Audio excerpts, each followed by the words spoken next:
Steve. Very ready. Decided to complete the match.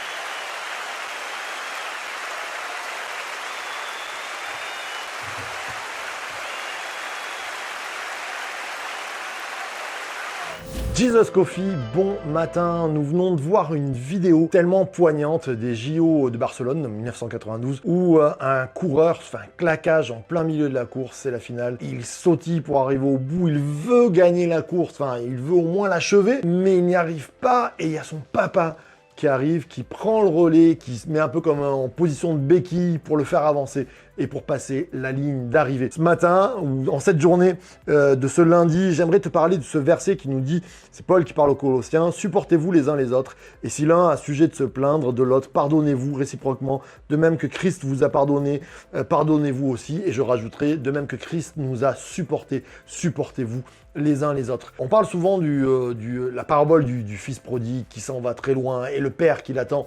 J'aimais bien le pasteur Jacques Elbès qui disait c'est plutôt la parabole du père prodigue.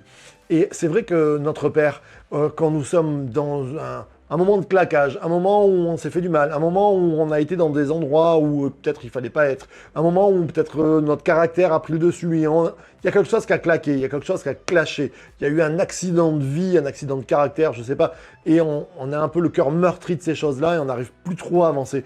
On peut compter bien sûr sur l'amour de notre Père qui vient comme ce Père prodigue, qui vient se mettre dessous et nous aider en position de béquille. Mais j'aimerais aussi te parler de toi. Tu peux être aussi une béquille peut-être pour un frère, pour une sœur qui va pas bien en ce moment. Profite de cet été où peut-être tu vas avoir un peu plus de temps pour être une béquille pour lui, pour le supporter, pour l'encourager, pour lui redonner de l'espérance, pour lui redonner un regard de foi sur sa vie et l'amener à achever la course. D'ailleurs, notre cher Paul dit « gagner ou achever ». Il semble que dans nos vies, on n'a pas beaucoup de victoires, mais c'est bon de supporter quelqu'un et de dire « écoute, il y a des belles choses dans ta vie et je crois que Dieu va faire de belles choses ». Alors ce matin, je suis là pour t'encourager. Dieu surtout est là pour t'encourager. Nous sommes tous là avec les équipes Source de Vie, il y a Colline, il y a tout le monde qui prie, qui sont là, les Nuggets, tout ça, pour t'encourager à aller mieux, à aller de l'avant et à être toi-même un encourageur.